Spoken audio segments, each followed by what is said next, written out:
Hi friends, మొక్కల్లో ప్రత్యుత్పత్తి గురించి ఈరోజు చెప్పుకుందాం. అయితే మన మొక్కల్లో ప్రత్యుత్పత్తి అనేది ఈ టెట్ ఎగ్జామ్ని కానీ పిఎస్ ఎగ్జామ్ని కానీ చాలా ఇంపార్టెంట్. అలాగే మనం కాంపిటేటివ్గా ప్రిపేర్ అవ్వాలనుకుంటే జనరల్ నాలెడ్జ్లో కూడాను ఈ టాపిక్స్ వస్తుంటాయి. మనం వీటిని మధ్యగా అబ్జర్వ్ చేయం. అయితే మొక్కల్లో ప్రత్యుత్పత్తి ప్రత్యుత్పత్తి అంటే ఏంటో మనకు తెలియాలి. ప్రత్యుత్పత్తి అంటే జనకతరం జీవుల నుండి కొత్త పిల్ల జీవులు ఉత్పత్తి కావడాన్నే ప్రత్యుత్పత్తి అంటారు. జనకతరం జీవులు అంటే మదర్ ఫాదర్ అంటే తల్లిదండ్రుల నుండి కొత్తగా ఇంకొక తరం రావడాన్నే ప్రత్యుత్పత్తి అంటారు. ప్రత్యుత్పత్తి మొక్కల్లో 2 విధాలుగా జరుగుతుంది. ఒకటోది లైంగిక ప్రత్యుత్పత్తి, రెండోది అలైంగిక ప్రత్యుత్పత్తి. లైంగిక ప్రత్యుత్పత్తిలో యాక్చువల్గా పుష్పాలు ఉంటాయి.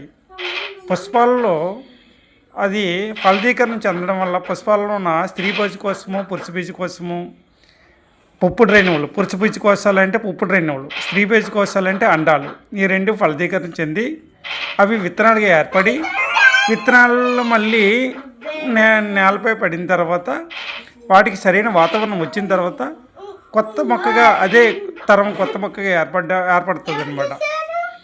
అయితే ఇది లైంగిక ప్రత్యుత్పత్తి. మొక్కల్లో ఉన్న లైంగిక ప్రత్యుత్పత్తి కాకుండా అలైంగిక ప్రత్యుత్పత్తి కూడా జరుగుతుంది. అలైంగిక ప్రత్యుత్పత్తి అంటే ఇందులో అలైంగిక ప్రత్యుత్పత్తిలో పుష్పాలు ఉండవు, పుష్పాలతో ఫలదీకరణ జరగదు.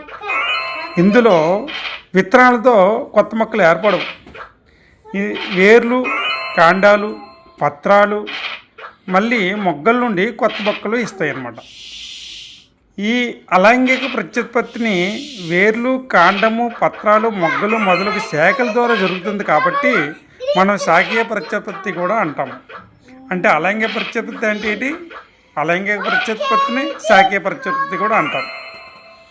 అయితే మీకు చెప్పాను కదా, మొక్కల్లో ప్రత్యుత్పత్తి 8 విధాలుగా జరుగుతుందండి. లైంగిక ప్రత్యుత్పత్తి ఒకటి, అలైంగిక ప్రత్యుత్పత్తి ఒకటి. అలైంగిక ప్రత్యుత్పత్తిలో ఏదైనా మొక్కలున్న ఒక పార్ట్ని కట్ చేస్తామనుకోండి, ఒక భాగాన్ని కట్ చేస్తే ఆ భాగాన్ని ఛేదనము అంటారు. ఇప్పుడు కణుపు అంటే ఏంటో తెలుసుకుందాం. కణుపు అంటే ఇంకేం కాదండి, కాండము లేదా శాఖ పైన పత్రం ఎక్కడైతే ఏర్పడుతుందో ఆ ఏర్పడేటటువంటి భాగాన్ని కణుపు అంటాం. అయితే మనం కట్ చేస్తాం కదా, ఈ ఛాదనంలోన పుష్పకోరకాలు అనేవి పుష్పాలుగా డెవలప్ అవుతాయి. అలాగే కణుపు వద్ద పత్రం అంటి పెట్టుకుని ఉండే భాగాన్ని పత్రగ్రీవం అంటారు. ఏంటి ఈ పత్రగ్రీవం అంటే? కణుపు దగ్గర పత్రం అంటి పెట్టుకుని ఉంటుంది అనమాట. ఈ పత్రగ్రీవం వద్ద కాండంగా పెరిగే కోరకాలను శాఖీయ కోరకాలు అంటారు. ఇప్పుడు బంగాళదుంపలో ఉండే చిన్న చిన్న మచ్చలు చూసారా, ఆ మచ్చలని కన్నులు అంటారు. ఈ కన్నులు ఉన్నటువంటి భాగాన్ని బంగాళదుంపలో కట్ చేసి అవి నేలపైన పెట్టామనుకోండి, పాతి పెట్టామనుకోండి, కొంతకాలం అయ్యేసరికి వాటి నుండి మొక్కలు రావడం స్టార్ట్ అవుతుందన్నమాట. అందుకే ఈ మచ్చలని కన్నులు అంటారు. అలాగే ఇప్పుడు కొన్ని ఆకుల ద్వారా కూడా ప్రత్యుత్పత్తి జరుగుతుంది. ఆకులు ద్వారా అంటే రణపాల మొక్క అనేది తీసుకున్నారు అనుకోండి, రణపాల మొక్క ఆకుల దగ్గర అంచుల్లో ఉన్న చిన్న బుడుపులాగా ఉంటాయి, వాటిల్నే మొగ్గలు అంటారనమాట. ఈ ఆకు అనేది నేలపైన పడిన తర్వాత కొంత మట్టి కప్పిన తర్వాత కొంత టైం అయ్యేసరికి ఈ ఆకులు చివర మొగ్గల నుండి కూడా కొత్త మొక్కలు అనేవి మనకి వస్తాయి అన్నమాట. అంటే రణపాల మొక్కల్లో ప్రత్యుత్పత్తి అనేది ఎక్కడి నుండి జరుగుతుందంటే ఆకుల ద్వారా జరుగుతుంది.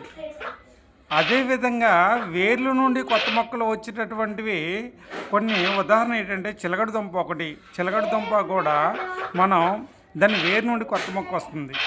అలాగే డాలియా.